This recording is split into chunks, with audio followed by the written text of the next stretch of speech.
Hello friends, welcome to the Careers in Consulting channel. So how much time off should you take between jobs? This is the question in the minds of a lot of people when they are switching jobs. So in today's video, I will provide the answer to this question and I will discuss about all the practical aspects regarding the same. So do watch this video till the end, do like it and do subscribe to the channel. So let's start. So when you are in the process of switching jobs, you have a big decision to make in terms of the time off period. So let's say at your current employer, the notice period was 2 months and those 2 months were completing on a certain date. Let's say they are completing on Monday, 8th of January.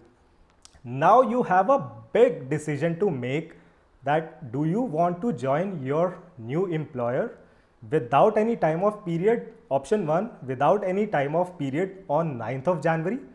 Second option, do you want to take a time off period of a week and join the new employer on 15th of January? And option 3 could be, do you want to take a time off period of 2 weeks and join on 22nd of January?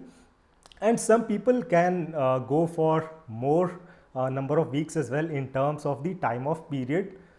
Now the clear recommendation from me would be, please do not take any time off period between jobs. And the reasons for the same I will be discussing in the next pointers in this video.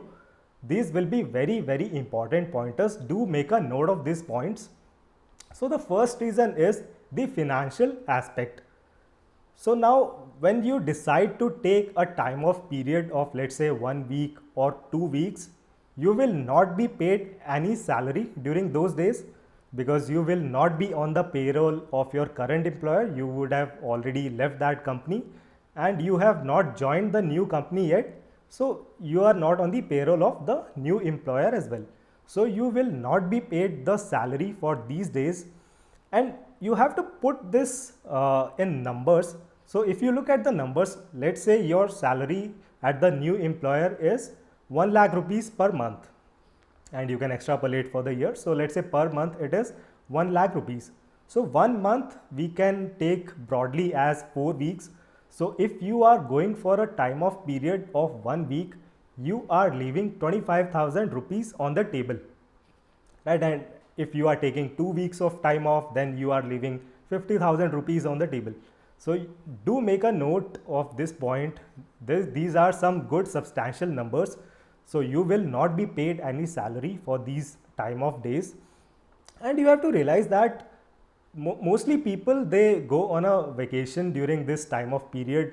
You have to realize that mostly the paid leaves, so this time off period is kind of an unpaid leave, but mostly the paid leaves which are provided by the employers, they go waste and they get elapsed in most of the cases. So most of the employers, they provide some paid leaves to the employees, either 15 or 20, 24, 30 paid leaves during the year.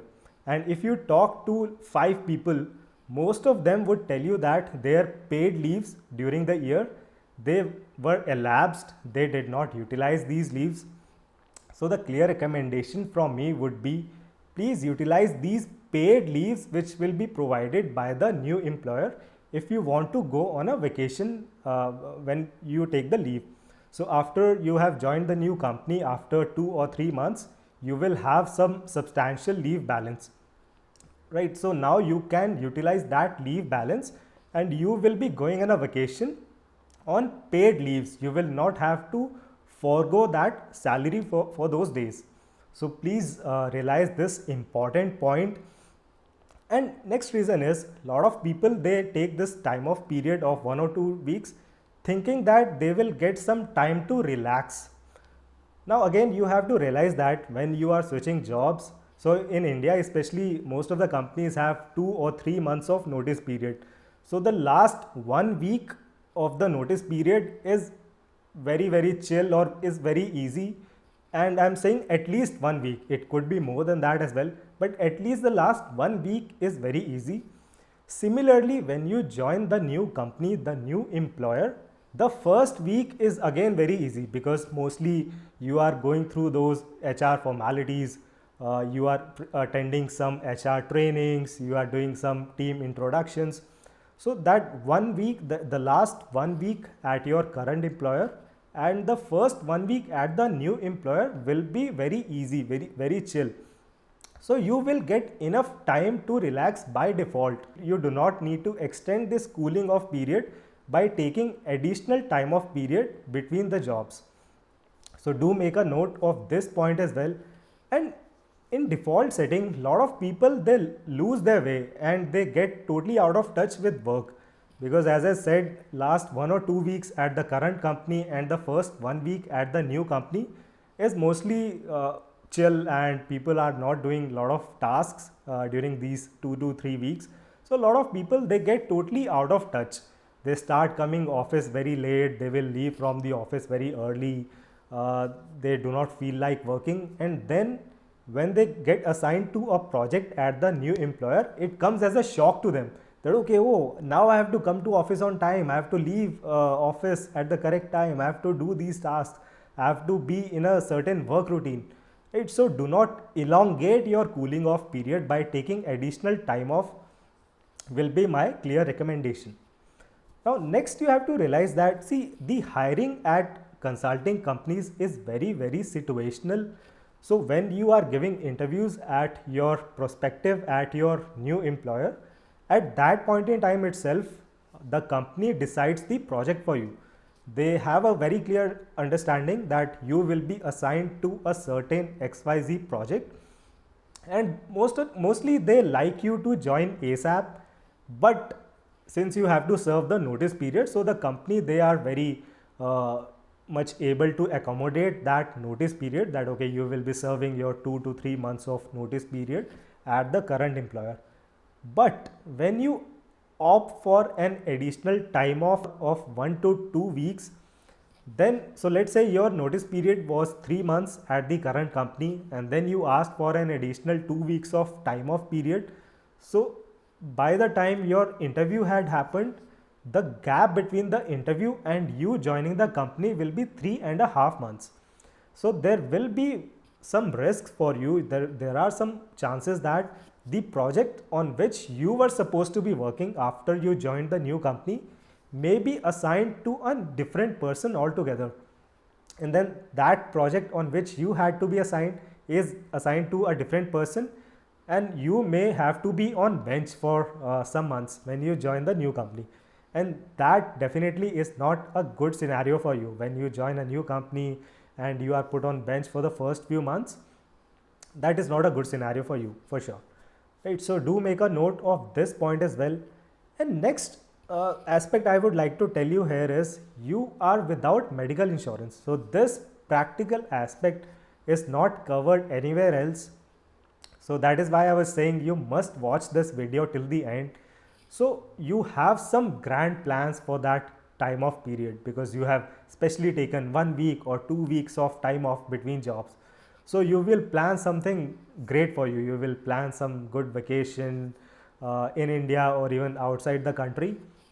But for these days, you will be without any kind of medical insurance, because you are not on the payroll of any of these two companies. And most of the people, they do not have a medical insurance by default. They are reliant on their employer for providing them the medical insurance service. And once you resign or once you leave your current employer, your medical policy expires on that date, and the new company will provide you medical insurance policy on the date when you join the new company. So during this time off period, you are without any medical insurance, and God forbid if something happens when you are doing vacation or you are doing some adventure activities, you will not be able to opt for the insurance policy, or you will not be able to reimburse your payments that you have to do. So do make a note of this point as well. Next, I would like to tell you here is, in terms of mindset, so you have to realize that job switch is a necessary part of your career. It is a very natural and necessary part of your career. Mostly people, they switch jobs in 2 to 3 to 4 years, especially during the first 10 to 15 years of their career. So it is a very natural part of your career. Do not get so excited. A lot of people, they get too much happy and they start planning something big, that now that they have got a new company, they are switching jobs. They will go around the country, they will go and roam the world, and they go for a long 1, 2 or 3 week time of period. So job switch is a very natural process. Do not derail your career because you are switching jobs. And also you have to realize that, see, job switch is just 10% of your task is done. Now after you join the company is when the real task will begin for you. You have to again prove yourself to your new employer. You have to prove that you have that skill set, you have done those projects, you can bring a lot of value to the table. So I hope you got all the practical aspects from this video, and again the clear recommendation from me would be, do not go for any time of period when you are switching jobs. If you want to go for a vacation, do not utilize this time of period. Do not go for vacation on these unpaid leaves. Utilize the paid leaves which are provided by the employer, because mostly people are not utilizing their paid leaves. So I hope you liked the content in this video. Do like it and do subscribe to the channel. Thank you very much for watching this video. See you in the next one.